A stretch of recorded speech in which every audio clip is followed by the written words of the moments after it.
P C ജോർജിനെതിരെ പിന്നെയും case വന്നിരിക്കുകയാണ്. ഇത്തവണ ലീഗല്ല, കോൺഗ്രസ്സാണ്, യൂത്ത് കോൺഗ്രസ്സാണ്. പി സി ജോർജ് പറഞ്ഞു അവിടെ ക്രൈസ്തവ സഭയുമായി ബന്ധപ്പെട്ട ഒരു സ്വകാര്യ ചടങ്ങിൽ അദ്ദേഹം ക്ലാസ് എടുത്തു. മീനച്ചിൽ താലൂക്കിൽ നിന്ന് 400 പെൺകുട്ടികളെ കാണാതായിട്ടുണ്ട്. ക്രൈസ്തവ സമുദായത്തിൽപ്പെട്ടവരാണ്. അതിൽ 41 പേരെ തിരിച്ചു കിട്ടിയിട്ടുള്ളൂ. അതിന് കാരണം ക്രിസ്ത്യാനികൾ 10-28 വയസ്സ് വരെ പെണ്ണ് പഠിക്കട്ടെ, ജോലി കിട്ടട്ടെ എന്ന് പറഞ്ഞ് കാത്തിരിക്കും. അതിനിടയ്ക്ക് ആരെങ്കിലുമൊക്കെ അടിച്ചുകൊണ്ട് പോകും. എന്നാൽ മുസ്ലിം സമുദായത്തിൽപ്പെട്ട പെൺകുട്ടികളെ 18 വയസ്സൊക്കെ ആകുമ്പോൾ കെട്ടിക്കും. അതുകൊണ്ട് അവർ ഇങ്ങനെ ഒളിച്ചോടി പോകുന്നൊന്നുമില്ല. ലവ് ജിഹാദ് വ്യാപകമായി ഉണ്ട്. ഇത്രയും പറഞ്ഞതിൻ്റെ പേരിലാണ് ജോർജിനെതിരെ അടുത്ത കേസ്. കേസ് എന്താ അതിൽ? മതസ്പർദ്ധ, ഒരു മതത്തിനെ ആക്ഷേപിച്ചു. ഏത് മതത്തിന്? ലവ് ജിഹാദ് നടത്തുന്ന മതത്തെക്കുറിച്ചായിരിക്കും. ലവ് ജിഹാദ് നടത്തുന്ന മതത്തിനെ ആക്ഷേപിച്ചിട്ടില്ല, ലവ് ജിഹാദിനെ ആക്ഷേപിച്ചിട്ടുള്ളൂ. മതത്തെ ഒന്നും ആക്ഷേപിച്ചിട്ടില്ല. ഇത് ഇവരൊക്കെ പ്രാന്താണ്. ഈ മതസ്പർദ്ധ വളർത്തുക എന്നൊക്കെ പറഞ്ഞു കഴിഞ്ഞാൽ വളരെ സീരിയസ് ആയിട്ടുള്ള BNS ഒന്ന് എടുത്ത് വായിച്ച് നോക്കട്ടെ ഇവരില്ല. പക്ഷേ അത് അവർക്കൊക്കെ അറിയാം, അറിഞ്ഞുകൊണ്ടായിട്ടില്ല. ചുമ്മാ കേസ് കൊടുത്ത്. ഇപ്പം പി സി ജോർജ് കേരളത്തിലൊരു വേട്ടമൃഗമാണ്, ആർക്കും അമ്പെയ്യാവുന്ന ഒരാൾ. പക്ഷേ പി സി ജോർജ് ഈ സബ്യസാചിയെ പോലെ നിൽക്കുന്നു. ആര് എങ്ങോട്ട് അമ്പ ചെയ്ത് കഴിഞ്ഞാലും എനിക്കൊരു ചുക്കുമില്ല എന്ന് പറഞ്ഞ് കൂസാതെ അങ്ങേര് നിൽക്കുന്നു. അങ്ങേര് പറഞ്ഞത് സത്യമാണ്. മീനച്ചിൽ താലൂക്കിൽ 400ഓളം ലവ് ജിഹാദ് കേസുകൾ ഉണ്ടായി എന്ന് പി സി ജോർജ് പറയുന്നു. അപ്പോൾ പി സി ജോർജിനോട് എല്ലാവരും ചോദിക്കുന്നു, ഇതിന് തെളിവെന്തായി, ഏത് കേസ്, ഏത് പെണ്ണ്? ഇത് ഒരു 4 വർഷം മുമ്പ് നമ്മൾ ആ കൊറോണ ഷട്ട് ഡൗൺ കാലത്ത് ക്ലബ് ഹൗസ് എന്ന് പറഞ്ഞിട്ടൊരു പ്ലാറ്റ്ഫോം വളരെ പോപ്പുലറായി. ഇപ്പോൾ അത് തീരെ കുറഞ്ഞ ആളുകൾക്ക് വേറെ ജോലിയൊക്കെ ആയി. മറ്റേത് രാവിലെ മുതൽ വൈകുന്നേരം ഒരു പണിയില്ല, എല്ലാവരും വീട്ടിലിരിക്കുക. അപ്പോഴാണ് ഈ ക്ലബ് ഹൗസ് എന്ന പ്ലാറ്റ്ഫോമിന് തീ പിടിച്ചത്. അതിൽ ഒരു ക്ലബ് ഹൗസിൽ പി സി ജോർജിനെ ആരോ ക്ഷണിച്ചുകൊണ്ട് വന്നു. എനിക്ക് തോന്നുന്നത് ഓസ്ട്രേലിയൻ മലയാളികൾ നടത്തുന്ന ഒരു ക്ലബ് ഹൗസ്. അപ്പോൾ ക്ലബ് ഹൗസിൽ ഓസ്ട്രേലിയയും കേരളവും മീനച്ചിലും പൂഞ്ഞാറും ഒക്കെ ഒന്നാണ്. ഡയറക്റ്റ്ലി സംസാരിക്കാൻ, മുഖം കാണാൻ പറ്റില്ലെന്നേ ഉള്ളൂ. അവരാണെന്ന് തോന്നുന്നു പി സി ജോർജിനെ ക്ഷണിച്ചുകൊണ്ട് വന്നു. അന്ന് പി സി ജോർജ് ഈ കാര്യം പറഞ്ഞത് എനിക്ക് ഓർമ്മയുണ്ട്. ഇപ്പോൾ ഒരു 4 വർഷമായിട്ടുണ്ടാവും. 2020 അത്. കൊറോണയുടെ പീക്കിൽ ടോട്ടൽ ഷട്ട് ഡൗൺ നടക്കുന്ന സമയത്ത് അന്ന് പി സി ജോർജ് ഈ 400ൻ്റെ കണക്ക് തന്നെ പറഞ്ഞു. അപ്പോൾ അതിൽ ക്ലബ് ഹൗസിൽ ഇൻറ്ററാക്ഷനുണ്ട്, ചോദ്യോത്തരമൊക്കെ. അതിലൊരാൾ, അയാൾ മുസ്ലിമായിരുന്നു എന്ന് ഞാൻ ഓർക്കുന്നു, പേര് ഞാനിപ്പോൾ മറന്നുപോയി. But he was a Muslim. ഞാനത് രജിസ്റ്റർ ചെയ്തതാണ്. അയാൾ പറഞ്ഞു, ഈ 400 കേസുകളിൽ കുറച്ച് പേരുടെയെങ്കിലും പേര് പറയണം, അല്ലാതെ ചുമ്മാ ഇങ്ങനെ ആകാശത്തിൽ അടിച്ചു പോകരുത്. പി സി ജോർജ് പറഞ്ഞു, എനിക്ക് സൗകര്യമില്ല പറയാൻ, എനിക്ക് പറയാൻ പറ്റില്ല. അതിൻ്റെ കാരണം പിന്നീട് അദ്ദേഹം വേറൊരു സ്ഥലത്ത് വെളിപ്പെടുത്തി. പുള്ളി പറഞ്ഞു, ഇത് കുടുംബങ്ങൾ ഇൻവോൾവായിട്ടുള്ള പ്രശ്നമാണ്. ഇപ്പം ഈ ഇന്ന വീട്ടിൽ ഇന്ന ആളുടെ മകൾ ഇന്നവൾ എന്ന് ഞാൻ പേര് വിളിച്ചു പറഞ്ഞു കഴിഞ്ഞാൽ ആ കുടുംബത്തിൻ്റെ മാനം എന്താകും? ഇത് പരമരഹസ്യമായിട്ടാണ് ആൾക്കാർ വയ്ക്കാൻ ആഗ്രഹിക്കുന്നത്. കാരണം ഒരു പെൺകുട്ടിയുടെ ഭാവി ഇൻക്ലൂഡഡ് ആയിട്ടുള്ള ഒരു കാര്യമാണ്. ഞാനിത് സോഷ്യൽ മീഡിയയിൽ ശക്തമായിട്ട് ഇടപെട്ട് ബന്ധപ്പെട്ടതിനോട് പറഞ്ഞു, ഈ പേര് വെളിപ്പെടുത്തരുത്. പലരും ചെയ്തുകൊണ്ടിരുന്നത് രജിസ്റ്റർ കച്ചേരിയിൽ പോയിട്ട് ഈ നോട്ടീസ് ഇടുമല്ലോ, അവിടെ ഫോട്ടോ ഒട്ടിച്ച് നോട്ടീസ് ഇടും. ഈ നോട്ടീസ് ഫോട്ടോ എടുത്തിട്ട് ട്വിറ്ററിലും ഫേസ്ബുക്കിലും ഒക്കെ ഇങ്ങനെയായി എന്നൊക്കെ പറഞ്ഞിട്ട് ചെയ്യുക. ഒടുവിൽ ഞാൻ പറഞ്ഞു, ഇതിങ്ങനെ പേര് വെളിപ്പെടുത്തി നിങ്ങൾ നാറ്റിക്കരുത്. അതൊരു ഫാമിലിയാണ്, അവർക്ക് ഇനിയും ജീവിക്കാനുള്ളതാണ്. ഒരു പെൺകുട്ടിക്ക് അബദ്ധമോ ചീത്തയോ ലവ് ജിഹാദോ എന്ത് ജിഹാദോ വാങ്ങിക്കോട്ടെ, പേര് വെളിപ്പെടുത്തരുത്, നാണം കെടുത്തരുത്. അപ്പോൾ ജോർജിൻ്റെയും പോയിൻ്റ് അതാണ്. ഈ 400 ചില്ലാനും കേസുണ്ട്, ഇവരുടെ പേര് വെളിപ്പെടുത്താൻ സാധ്യമല്ല. കാരണം ഇവരുടെ അമ്മമാർ വ്യസനം സഹിക്കാതെ MLA എന്നുള്ള നിലയ്ക്ക് പി സി ജോർജിനോട്, ഇടവക വികാരി എന്നുള്ള നിലയ്ക്ക് പള്ളിയിലച്ഛനോട് ഒക്കെ രഹസ്യമായിട്ട് പറഞ്ഞ കാര്യങ്ങളാണ്. പെങ്കൊച്ചിന് ഇങ്ങനെ സംഭവിച്ചു, ചിലർ പിടിച്ചുകൊണ്ട് വന്നു, ചിലർക്ക് കിട്ടിയിട്ടില്ല. ഇതൊക്കെ കേസാക്കാനും യുദ്ധം ചെയ്യാനും തുടങ്ങി. TV-കാർക്ക് പിന്നെ ഇതൊരു വാർത്തയും ആഘോഷവുമാണ്. രാഷ്ട്രീയക്കാർക്ക് ഇത് തർക്കിക്കാനുള്ള ആയുധമാണ്. പക്ഷേ ആ കുടുംബത്തിന് അതുകൊണ്ട് ഇത് പുറത്ത് പറയാൻ പറ്റില്ല. അപ്പോൾ കേസ് രജിസ്റ്റർ ചെയ്തിട്ടുണ്ട്. PC പറഞ്ഞു കേസ് സമയത്തിന് ഞാൻ രജിസ്റ്റർ ചെയ്തോളാം, ഇത് കവിഞ്ഞുള്ള വിവരം എനിക്ക് വെളിപ്പെടുത്താൻ പറ്റില്ല, കാരണം ഒരുപാട് പേരുടെ ഭാവിയുമായിട്ട് ബന്ധപ്പെട്ട പക്ഷെ കാര്യമാണ് അതല്ലേ ഞാൻ ചെയ്യുന്നത്. അങ്ങനെ പറയാതിരിക്കുന്നതല്ലേ ഇവർ ഉപയോഗപ്പെടുത്തുന്നത്? അല്ല, അത് നിയമപരമായ രീതിയിലും സാമൂഹ്യമായ രീതിയിലും കുടുംബത്തിൻ്റെ കാര്യത്തിലും ഒക്കെ PC ജോർജ് ഇടപെട്ടും പെടാതെയും വേറെ ആരെങ്കിലും പള്ളി വികാരി ഇടപെട്ടും ഒക്കെ ഇത് പരിഹരിച്ചുകൊണ്ടിരിക്കുന്നു. ഇത് PC ജോർജ് ചൂണ്ടിക്കാണിക്കുന്നതിൽ തെറ്റെന്താ? ഇന്ന് ഞാൻ അത്ഭുതപ്പെട്ടു പോയത് മനോരമയിലെ അയ്യപ്പദാസ് ഈ വാർത്ത പറയുകയാണ്. 400ഓളം. എന്താ ഈ ഓളത്തിനർത്ഥം? ഒന്നുകിൽ 400 അല്ലെങ്കിൽ 410, 423 ഇങ്ങനെ പറയേണ്ടതെന്ന് ചോദിച്ച് പരിഹരിക്കും. ഈ പരിഹാസം തിരിച്ച് അയ്യപ്പദാസിനെ പറ്റി ആയിക്കഴിഞ്ഞാൽ അയ്യപ്പദാസ് എന്ത് ചെയ്യും? മനോരമയുടെ വാർത്തകളിൽ ഈ ഓളം എത്ര എണ്ണം കാണിച്ചു തരണം? ഓളം എന്ന് പറഞ്ഞാൽ അപ്രോക്സിമേറ്റ് ആണ് ഇതിനർത്ഥം. ആ ഓളം എടുത്തിട്ട് PC ജോർജിനെ കളിയാക്കുമ്പോൾ കാൽച്ചുവട്ടിലെ മണ്ണൊലിച്ചു പോകുന്നത് അയ്യപ്പദാസ് കാണുന്നില്ല. അയ്യപ്പദാസ് അവിടെ കൊണ്ട് നിർത്തിയില്ല, റിപ്പോർട്ടറെ വിളിച്ചു. ഒരു പെൺകുട്ടിയാണ്, എന്തോ ഒരു പേര് പറഞ്ഞു. ആ പെൺകുട്ടി മീനച്ചിൽ താലൂക്കുകാരിയാണ്. നിങ്ങൾക്ക് 24 വയസ്സായോ? 24 വയസ്സിലെങ്കിലും കല്യാണം കഴിച്ച് വിടണം എന്നാണ് PC ജോർജിൻ്റെ തീട്ടൂരം. അതുകൊണ്ട് എന്താ സ്ഥിതി? ആ പെൺകൊച്ചിന് കുറച്ചുകൂടെ മര്യാദയുള്ളതുകൊണ്ട് അവർ പറഞ്ഞു ഞാൻ വയസ്സ് വെളിപ്പെടുത്തുന്നില്ല, പക്ഷേ PC ജോർജിൻ്റെ ഇത് സംസാരം കൂടിപ്പോയി എന്നൊക്കെ പറഞ്ഞിട്ട് ജോർജിനെ കുറ്റപ്പെടുത്തി തന്നെയാണ് പറയുന്നത്. ബട്ട് കുറച്ചുകൂടെ സിവിലൈസ്ഡ് ആയിട്ടാണ് പെൺകുട്ടിയുടെ റിപ്ലൈ. കാരണം പെൺകുട്ടി മീനച്ചിൽ താലൂക്കിലുള്ളതാണ്.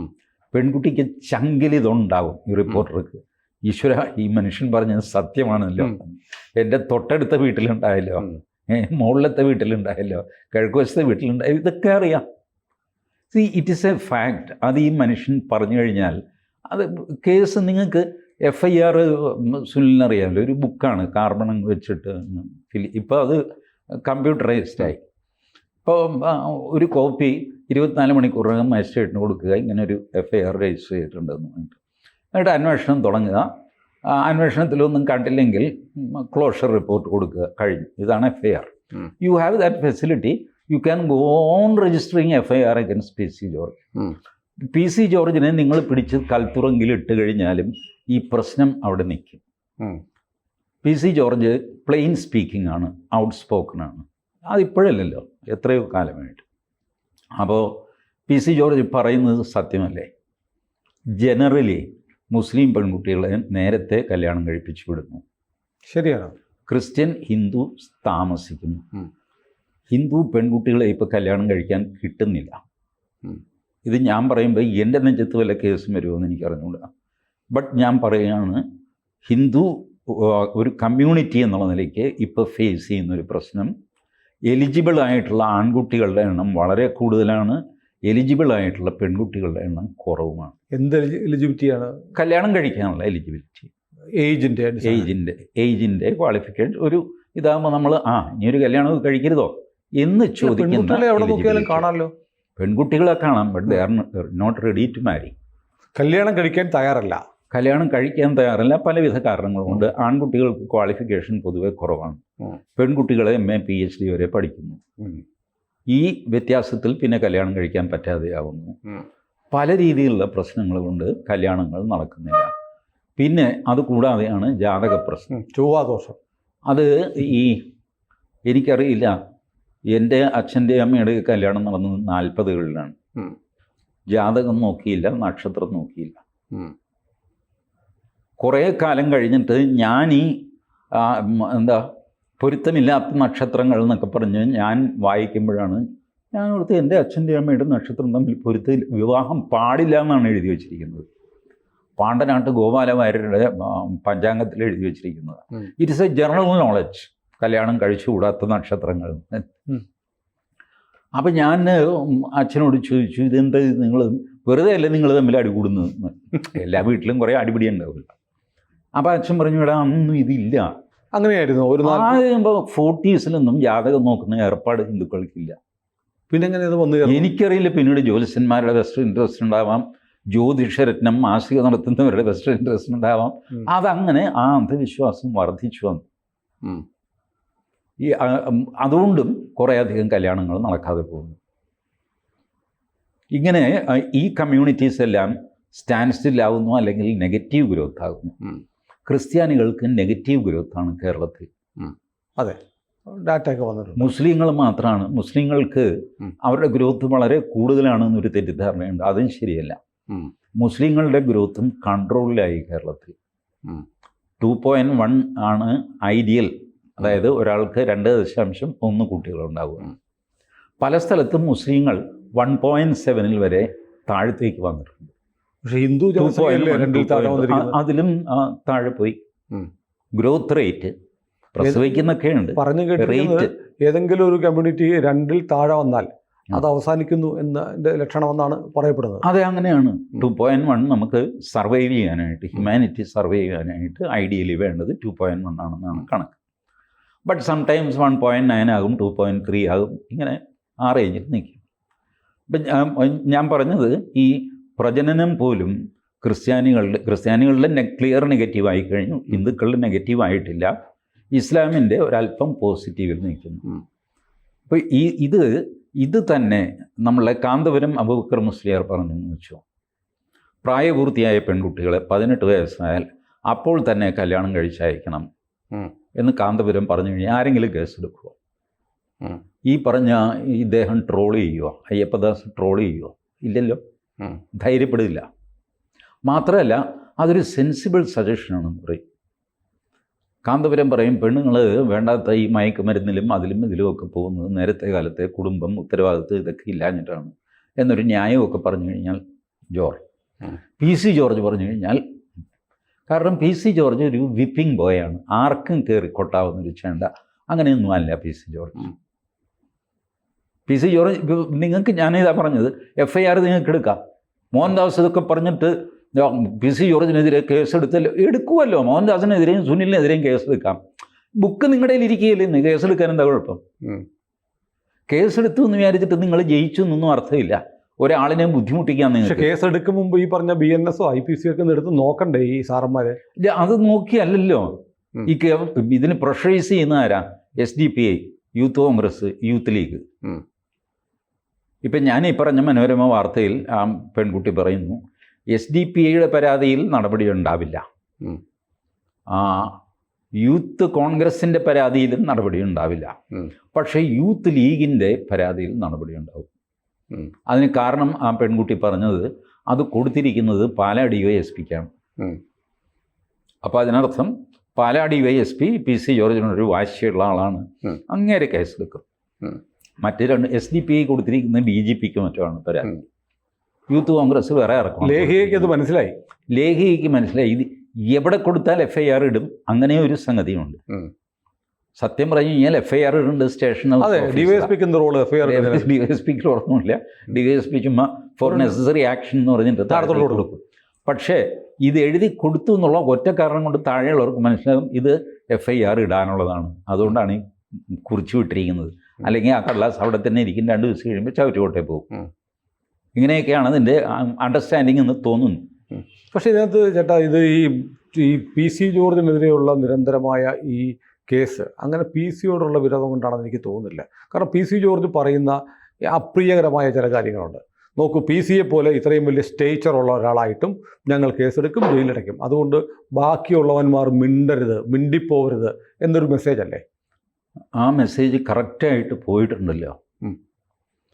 പാലാ ബിഷപ്പ് കലറങ്ങാട്ട് കുറങ്ങലങ്ങാട്ട് പള്ളിക്കകത്തൊരു പ്രസംഗം നടത്തി. PC ജോർജ് പറഞ്ഞ അതേ കാര്യമാണ് പറഞ്ഞത്. ലവ് ജിഹാദ്, നാർക്കോട്ടിക് ജിഹാദ്, ജ്യൂസ് കടയിൽ അതിലൊക്കെ മിക്സ് ചെയ്തിരിക്കുന്നു.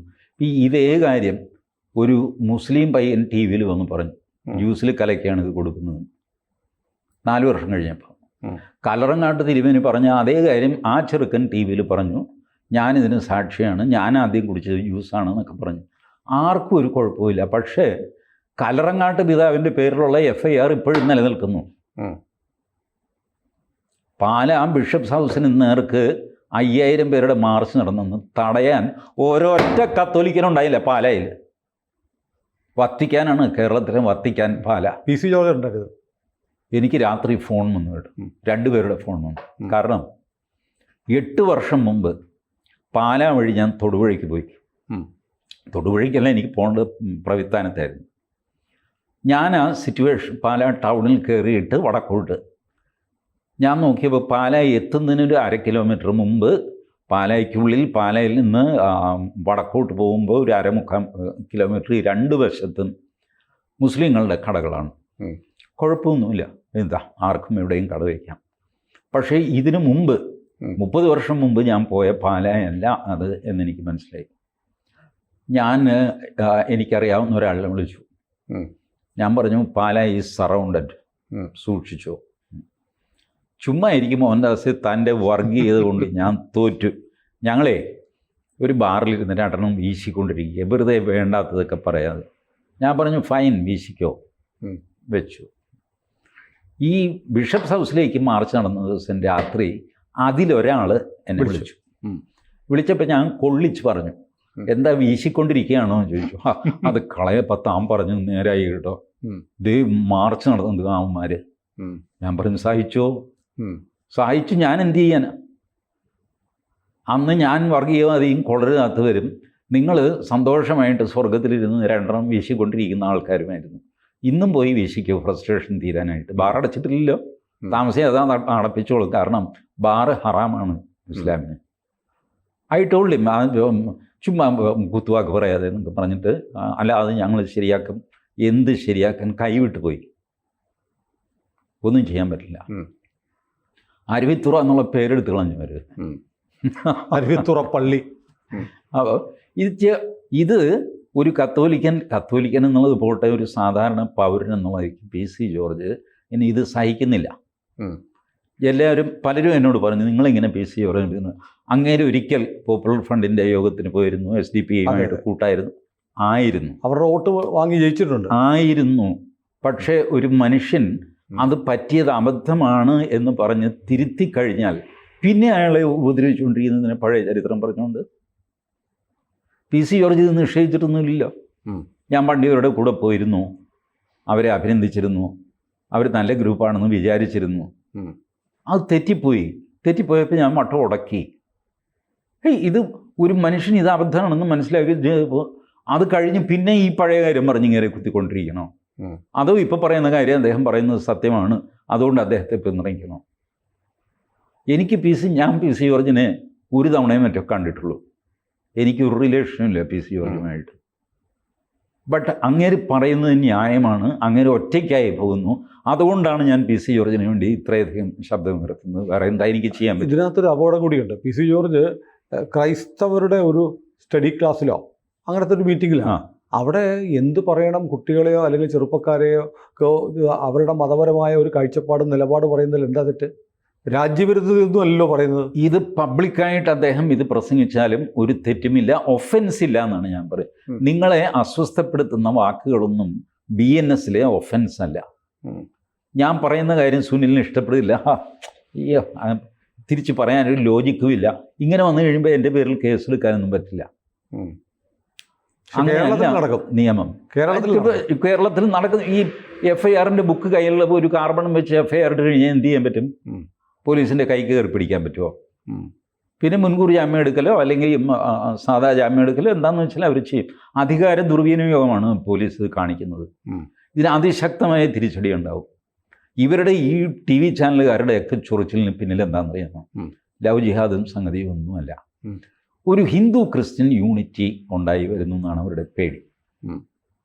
ഈ കാസ വഴിക്കും പി സി ജോർജിൻ്റെ സംസാരം. പി സി ജോർജ് ഇപ്പോൾ BJPയിലാണല്ലോ ചെയ്യുന്നത്. പി സി ജോർജ് ഈ പ്രസംഗത്തിൽ തന്നെ പറയുന്നുണ്ട് അവസാനം, ഈ മുന്നേറ്റത്തിൽ നമ്മൾ ഹിന്ദു സഹോദരന്മാരെ കൂടെ കൂട്ടണം. അവർ ഇതുപോലെ വിഷമത്തിലാണ്. അവർക്ക് നമ്മുടെ അത്രയും പോലും ഒരു ആത്മധൈര്യമൊന്നും ഇല്ല ഈ കാര്യത്തിൽ. ഒന്നിച്ച് നീങ്ങുന്നതിൽ ഒരു തെറ്റുമില്ല. തീർച്ചയായിട്ടും നമുക്കെന്തെങ്കിലും ആപത്ത് സംഭവിച്ചാൽ ഓടി വരേണ്ടത് അവരാണ്. അവരെ കൂടെ കൂട്ടണം എന്ന് പറയുന്നു. ഈ മെസ്സേജൊക്കെ വലിയ പ്രശ്നമാണ് ഇവർക്ക്. അടുത്ത തെരഞ്ഞെടുപ്പ്, പഞ്ചായത്ത് തിരഞ്ഞെടുപ്പൊക്കെ വന്നു കഴിഞ്ഞാൽ ഒരു ഹിന്ദു ക്രിസ്ത്യൻ കൺസോളേഷൻ ഉണ്ടായാൽ എന്ത് ചെയ്യും? അതോടെ നമ്മുടെ LDF UDF പൊളിഞ്ഞു പോകും. ഇത്രയേ ഉള്ളൂ ഈ ചാനലുകളിൽ ഈ ഇട്ട് കളിക്കുന്നവരുടെ ഒക്കെ താല്പര്യം. ഈ റിപ്പോർട്ടർമാരുടെ, ആങ്കർമാരുടെ ഒക്കെ താല്പര്യം ഇത് മാത്രമാണ്. There should not be any unity within Hindu society and Christian society. അതുകൊണ്ട് അവർ കൂടുതൽ മണിക്കെടുത്ത് പൊലിപ്പിക്കും. ജോർജിൻ്റെ പ്രസംഗം പൊലിപ്പിച്ച് ജോർജിനെ അറസ്റ്റ് ചെയ്യും. ഒരു രീതിയിലും ഇവർ തമ്മിൽ ഐക്യപ്പെടുത്തും. സുനിൽ ശ്രദ്ധിച്ചിട്ടുണ്ടോ? നാളെയാണ് ചോറ്റാനിക്കര മകം. ലൈവ് ഉണ്ടാകും സകല ചാനലിൽ. ഈ ഹിന്ദുക്കളോട് ഞങ്ങൾക്ക് വിരോധമൊന്നുമില്ല. ചോറ്റാനിക്കര മകം ലൈവ്. അമ്മേ ദേവി കരയുന്ന ഒരു സ്ത്രീ. ഇതേ സ്ത്രീ 25 വർഷം മുമ്പ് കരഞ്ഞതിൻ്റെ ചിത്രം. ഇത് രണ്ടും ചേർത്തൊക്കെ വലിയ ഇതാണ്. ഹിന്ദുക്കളെ നന്നായി, ഹിന്ദുക്കളോട് ഞാൻ അടുത്ത ദിവസം ആറ്റുകാൽ പൊങ്കാല ഒന്നും വേണ്ട. നെക്സ്റ്റ് ഡേ സുകുമാരൻ നായർ കണിച്ചുകുളങ്ങരയിൽ വന്ന് വെള്ളാപ്പള്ളിയെ ഒന്ന് കണ്ടാൽ മതി, അപസ്മാരം ബാധിക്കും അവർക്ക്. Because you are ready to cater for religious Hindu, not societal Hindu. Hindu ഒരു സമാജമായിട്ട് കൺസോളിഡേറ്റ് ചെയ്യുന്നവർക്ക് താങ്ങാൻ പറ്റില്ല അവർക്ക്. ബട്ട് ഹിന്ദു അമ്പലത്തിൽ പൊക്കോ ഇൻഡിവിജ്വലായിട്ട്, പൊങ്കാല ഇട്ടോ ഒക്കെ ഇൻഡിവിജ്വൽ ആക്ടിവിറ്റിയാണല്ല, കളക്റ്റീവ് ആക്ടിവിറ്റി. സുകുമാരൻ നായർ വെള്ളാപ്പള്ളിയെ കണ്ടു, അല്ലെങ്കിൽ വെള്ളാപ്പള്ളി അവിടെ പോയി കണ്ടു, മരണം നടക്കും. VD സതീശൻ ചാടി വീഴും, പിണറായി വിജയൻ പരിഹസിക്കും, എങ്ങനെയെങ്കിലും ഐക്യം തകർക്കാൻ നോക്കും. This is what is happening. പക്ഷേ സുകുമാരൻ നായർക്കും വെള്ളാപ്പള്ളിക്കും മനസ്സിലാവുന്നില്ല. അവർക്ക് മനസ്സിലാകുന്നൊക്കെയുണ്ട്. They are not speaking to each other for some other reason. അത് വേറൊരു കോംപ്ലക്സും സംഗതിയൊക്കെയാണ്. ഇതൊക്കെ അവർക്ക് മനസ്സിലാവുന്നുണ്ട്, നന്നായിട്ട് മനസ്സിലാവുന്നുണ്ട്. അത് പണ്ട് ഈ ഹിന്ദു മഹാമണ്ഡലം ഉണ്ടായ കാലം മുതലുള്ള പൊളിറ്റിക്സ് ആണല്ല. That is another issue. But ഞാൻ പറയുന്നത് ഇവരെന്തുകൊണ്ട് ഈ PC ജോർജിനെ നിരന്തരം അറ്റാക്ക് ചെയ്യുന്നു, അത് ഇതാണ്. കാരണം ക്രിസ്ത്യാനികളിൽ നിന്ന് പ്രോമിനൻ്റ് ആയ ഒരു പൊളിറ്റീഷ്യൻ BJPയിലേക്ക് വന്നത് PC ജോർജാണ്.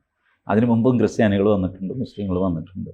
ബട്ട് പ്രോമിനൻ്റ് ആയിട്ട് ലൈവായിട്ട് കേരളത്തിൽ നിൽക്കുന്ന ഒരു പൊളിറ്റീഷ്യൻ BJPയിലേക്ക് വരുന്നത് PC ജോർജാണ്. അപ്പോൾ ദാറ്റ് ഷോസ് ഒരു ഹിന്ദു ക്രിസ്ത്യൻ ഐക്യത്തിൻ്റെ ലക്ഷണങ്ങൾ കാണുന്നു. അതിനെ ഭയപ്പെടുന്നു. മണിപ്പൂർ എന്നുള്ള കോടാലി വെച്ച് വെട്ടി മുറിക്കാൻ നോക്കിയിട്ട് മുറിഞ്ഞിട്ടില്ല. മാത്രമല്ല വഖഫ്, മുനമ്പം വഖഫ് അതിന് വലിയൊരു തടസ്സമായിട്ട് ഭവിക്കുകയും ചെയ്തു. മുനമ്പം വഖഫ് ഇട്ട് ഈ പുതിയ തേങ്ങ പോലെ കളിക്കുന്നത് അതുകൊണ്ടാണ്. ഇതാണ് ഇതിൻ്റെ പൊളിറ്റിക്സ്. അപ്പോൾ PC ജോർജിനെതിരെ വീണ്ടും ഒരു കേസൊക്കെ എടുത്തുനിന്ന് വരാം. ജാമ്യമില്ലാത്ത വകുപ്പ് വേണോ ജാമ്യമുള്ള വകുപ്പ് വേണോ എന്ന് ആലോചിച്ചുകൊണ്ടിരിക്കുന്നത്. എന്താ ഈ ജാമ്യമില്ലാത്ത വകുപ്പ്? കോടതി പോയി ജാമ്യം എടുക്കണം, സ്റ്റേഷൻ ജാമ്യം കിട്ടത്തില്ല. അപ്പോൾ എല്ലാ വകുപ്പിനും ജാമ്യമുണ്ട്. അതും ചാനലുകാരെന്ന് മനസ്സിലാക്കിയിരിക്കുന്നത് നല്ലതാണ്. ഏതായാലും ജോർജിൻ്റെ ഒരു പോരാട്ടമാണ്. ആ പോരാട്ടം പുള്ളിയെ അങ്ങനെ ഭയപ്പെടുത്താൻ കഴിയുമെന്ന് തോന്നുന്നില്ല. ഇല്ല, എന്ത് ഭയപ്പെടും? 74 വയസ്സായി, പിള്ളേരൊക്കെ സെറ്റിലായി. ഇനിയിപ്പോൾ ജോർജിന് മുൻപിൽ നോക്കാനില്ല, അല്ലെങ്കിൽ തന്നെ അങ്ങനെ നോക്കാറില്ല. കയ്യിൽ ലൈസൻസ് ഉള്ള തോക്കുമൊക്കെ ഉണ്ട്. പുള്ളി പറഞ്ഞല്ലേ, ഞാൻ മരിക്കാൻ തയ്യാറാണ്, പക്ഷെ ഒരു 4-5 എണ്ണത്തെ തീർത്തിട്ടേ ഞാൻ ചാവുള്ളൂ. പക്ഷെ PC ജോർജിൻ്റെ ശബ്ദം കേരളത്തിൽ ആവശ്യമുള്ളൊരു ശബ്ദമാണ്. തീർച്ചയായിട്ടും I fully support that gentleman. കൂടുതൽ വാർത്തകളും വിശേഷങ്ങളും നിങ്ങളിലേക്ക് എത്താൻ ABC മലയാളം സബ്സ്ക്രൈബ് ചെയ്യുക, ബെൽ ബട്ടണും അമർത്തുക.